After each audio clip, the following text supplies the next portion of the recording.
Disclaimer. This content is published by Global Miranda Minor Group, LLC, FZ, a Dubai-based entity. All information is for educational and informational purposes only and does not constitute financial advice or investment solicitation. Crypto trading involves substantial risk and may not be suitable for all individuals. Always do your own research. This material is not intended to market, offer, or promote securities or financial products to residents of the Philippines in compliance with the Securities and Exchange Commission, SEC of the Philippines.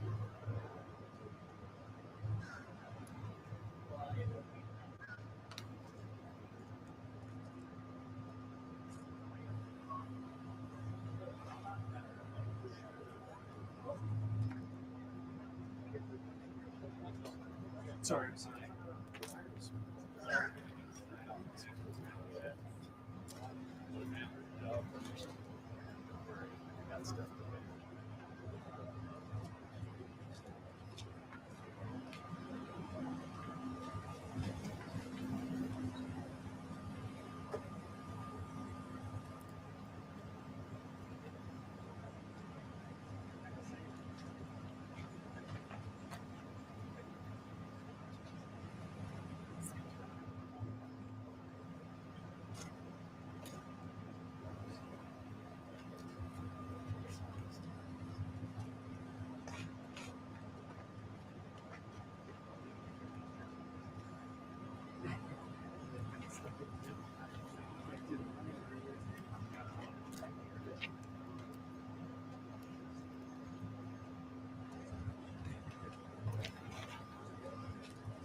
Not walking.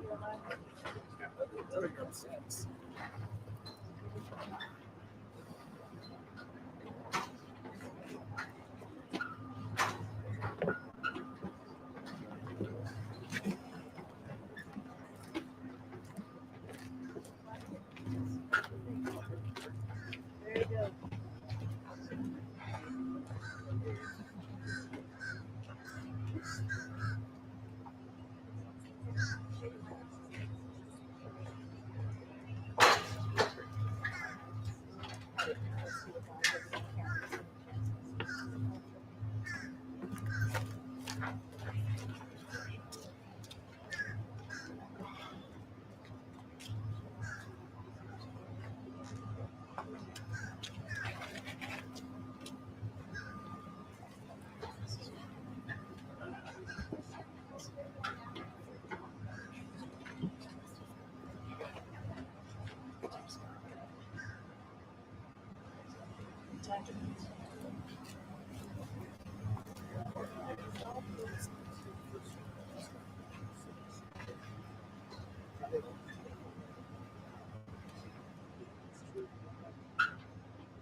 Well, thank you very much, everybody. And it feels very good, actually, to be back on a construction site. You know, If you remember, not so long ago, we rebuilt the old post office into the Trump Hotel, and we sold it to Waldorf Astoria. And it was a great success, and we had great luck with the building. We did a good job. We built it quickly and relatively inexpensively for about $200 million. And that was a big hotel, big project. But we looked around, and Tim Scott's here someplace. Tim, come on up. You saw what we saw. And the big thing is to get it done. They have to get it done. They have to get it finished. And very importantly, we have to get interest rates lowered in our country. Our country is the hottest in the world right now, but the one section, people are pretty much unable to buy housing because the interest rates are too high. We have no inflation. We have a lot of cash coming in.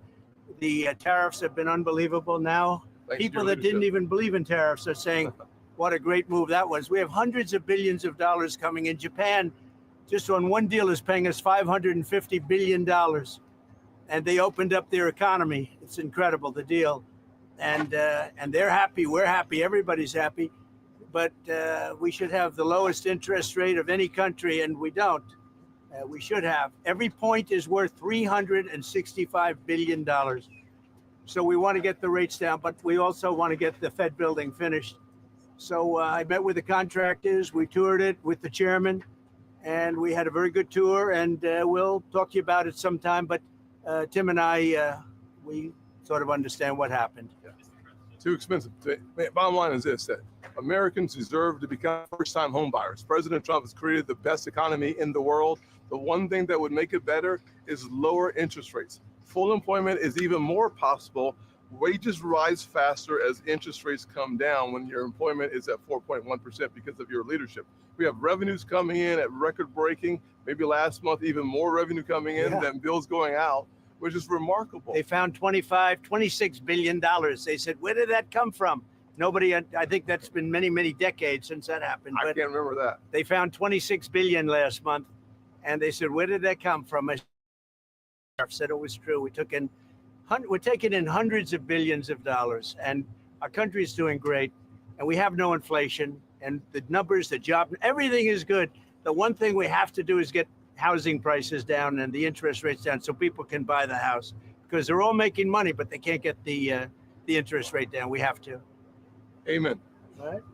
And he's been my friend for a long time. You've been on a number of construction sites. Did you see mismanagement going on or funds that aren't? Well, I see a very luxurious situation taking place. Let's put it that way. And I was given a very nice tour by the head of construction. And, look, if you look over here, they're trying to open up the basement. When you open up a basement, first of all, it's the worst space. Always a basement is the worst space in a building. And it's also the most expensive space to build. And especially here, because you have a water line, they're going down into the water. So they have to build what's called a reverse bathtub. The water has to be kept out. It's very expensive construction. So it would have been good if they didn't build it. Would have been good if they didn't do certain other things. If you look at the kind of protection in the hall, have you been able to get in the hall? You saw the protection of plywood. I mean, that was a lot of money just to protect it for a period of time. I would have done it very gingerly and easily and not have to spend, millions of dollars on protection. And there are things that could have been different. Look, there's always Monday morning quarterbacks. I don't want to be that. I want to help them get it finished. It's been going on for years, and I want to help them get it finished. And what we really want to do, and I think I can speak for Tim, and I think I can speak for the entire Senate. We can speak for everybody, frankly, is we want to see interest rates come down. Our country is booming, and the interest rates is a final little notch. And if you look at Europe, they've lowered 11 times in a short period of time. We've lowered 0. And, they are competition, although we're in the process of probably making a very good deal with them, too. They want to make a deal very badly. So we're making a deal. We just completed our deal with Indonesia. We just completed our deal with the Philippines. We're making unbelievable deals, and the money is pouring in. We want to get interest rates down. But on interest rates, at some point, does the level of interest rates now slow economic growth? Yeah, it never helps it if it's high. Never helps it. Well, it's already as good as we're doing. Think of how well we'd be doing. We'd be like a rocket ship. As good as we're doing, We'd do better if we had lower interest rates. And we should. We're prime. Don't forget, without us, the whole world collapses. So we should have the lowest interest rate because, you can talk about Switzerland, you can talk about wonderful countries, no debt, but without us, everything collapses. We should have the lowest interest rate. And if you took it down 3 points, not a little bit, but 3 points, if you got us down to 1, we would save more than $1 trillion basically with just a paper transfer. You wouldn't be cutting costs of anything. You wouldn't be building anything. Just a move of the hand saying we're going to lower interest rates. You would save $1 trillion a year. And there's nothing you can do to save that kind of money. Well, we had a little talk about it, and I thought it was a very productive talk. He'll be able to tell you at his next meeting, but I will say that he did say the country is doing really well. And the country is really doing well. Yep. Yeah, please, go ahead. How would you describe your talk with him? Would you say that the energy was tense? Did you No, I didn't think it was tense. No, I thought we had a good meeting. I really, no, there was no tension. There was no tension. I think he had more tension with my great senator to the right. He's a pretty tough cookie. He was, you might say. I mean, listen, bottom line is we had an honest, candid conversation about some of the overruns at this building. We had it in my banking committee, and he said we were wrong, and turns out we were right. Thank God President Trump and his team took enough time to dig into some of the details, and the details are clear. We need to get this project done. We would like to keep it where it is or a little lower, but at the end of the day, the point is that instead of talking about interest rates, instead of talking about first-time home buyers, instead of talking about the heat in our economy, that's a good thing. We're talking about an overrun on the Federal Reserve building as opposed to the Federal Reserve objective of lowering and keeping our economy full. As an example, they built parking spots under a building next door. Really expensive. That's very expensive. When you're starting to build parking lots, underground parking lots, that's a very expensive thing.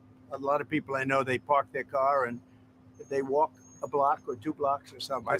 But it is a very expensive thing. But that is what it is, and that's okay. Is this project a fireable offense? What? Is this project a fireable offense for Jerome Powell? Look, I would love to see it completed. I don't want to put that in this category. It's a very complex thing that could have been made simple. I built a great hotel, and the great hotel that everybody in this group knows very well, it's called the Old Post Office, and it's a much bigger project than this, and I spent $200 million building it. And it was taken down to the steel, for the most part, taken down, you've seen it go up. And I built it quickly, and I built it for $200 million. That was a much bigger job than this. Spent $200 million, and it's got marble bathrooms, the top fixtures, the best of everything, all brand new. So, this is a very expensive job. I don't know. It got out of control. And that happens. It's a shame. Are you negotiating on auto tariffs? Your auto tariffs. No, I'm not negotiating on auto tariffs. Does EU looking at 15% like Japan? Well, it depends. What Japan did is they brought down their tariffs. They gave us $550 billion because they didn't want to pay 20. They were 28%. And they gave us $550 billion up front. 100%, 500. We get 90, they get 10. 90%, they get 10. And there's no payment. It's not a loan or anything. It's a signing bonus, I call it. But they gave us $550 billion and took down the tariffs a little bit. And then they agreed to open their economy to everybody. This was not easy. This took, a lot of people walked out of rooms and things. Sometimes they walked out of rooms, went back to Japan. Right. I said, where are they? They went back to Japan. And then they called and they said, could we make a deal? They came back a couple of times. This happened. This was, as you know, it was over a period of months. And ultimately, they agreed to open their economy. Now, the opening of the economy is worth more than $550 billion, the payment that they made. It's worth more. So between that and the payment, we reduced it down to 15%. But they were at about 28%. And then they bought it down, basically. But could other countries buy it down? Yeah, I would let other countries buy it down. Sure. Mr. President, do you feel better or worse about your relationship with Sanchez and I feel good about it. I mean, look, I have one dispute, and the dispute is there could be some things with money and, where it comes from, how it's come from, how it's printed, where it's printed, all of the standard things with the Fed. I just want to see one thing happen. Very simple. Interest rates have to come down. If the interest rates don't come down, we're knocking it out of the park with high interest rates. If interest rates come down, then that final little element kicks in. That's housing. And the sad part is that people, wonderful young people, young couples starting off, they can't get a mortgage because the rates are too high. Tim knows that better than anybody, I think. But Mr. President, if the rates are hurting families in the country, why let that keep going for another 8 months? Why not just fire them? Because to do that is a big move, and I just don't think it's necessary. And I believe that he's going to do the right thing. Do you have an name in mind? I believe that the chairman is going to do the right thing. I mean, it may be a little too late, as the expression goes, but I believe he's going to do the right thing. The fact is, it's so big what's taking place in America, where the king of Saudi Arabia says you have the hottest country anywhere in the world, and I thought you were dead 1 year ago. I thought we were dead. I just left NATO, as you know. They're agreeing to pay 5%. We're not paying anything. We send them the equipment. They pay for 100% of everything now for the war, Ukraine. But I just left NATO, and every one of those leaders said, every country, they said, and very smart countries, very successful countries, frankly, and every one of them said you have the hottest country in the world. We did that over a period of a year, less than a year. I mean, if you think, they say a year ago we were dead, and today, so I'm here 6 months, and we did it over, and we had the help of men like this and people like standing right behind me. They're Leadership great. matters. They're great professionals. They really are. They're great professionals. And in a short period of time, we made it the hottest country in the world. With all of that being said, we'd like to see, we can always do better, and we can do better if interest rates come down. Good job you do. You do a nice job. I watch you a lot. Thank you. I appreciate that, Mr. President. Do you have a name in mind to replace the chairman? I do. Or you one person? 2 people, maybe 3. Any clues? I'd pick him, but I think he's not leaving the Senate. No, sir, I'm not. I'd pick Tim. Thank you. No, there's no pressure. No, we want to have, his term comes up soon. I think he's going to do the right thing. Everybody knows what the right thing is. Even people that believed in, the higher rates are all on board. They all want to see the interest rates come down. It's very important. Mr. President, if he doesn't do the right thing, cutting interest rates, as he said, will you guys consider? I don't think we're going to do that. I don't think so. Investigate the newly declassified documents like ever. Yeah, that's a terrible thing. I have great respect for Tulsi and the documents they found on President Obama. Frankly, it was an Obama thing, but it was the people that worked under him also working with him. And no, it's a very, very serious thing. Thank you very much. Mr. President, Thank you, Mr. President. Thank you, everybody. Mr. President, on Doha, what was the final straw for U.S. negotiators to pull out? Thank you very much, everybody. Subscribe, like, follow, and share. Sige na please, Kamiranda.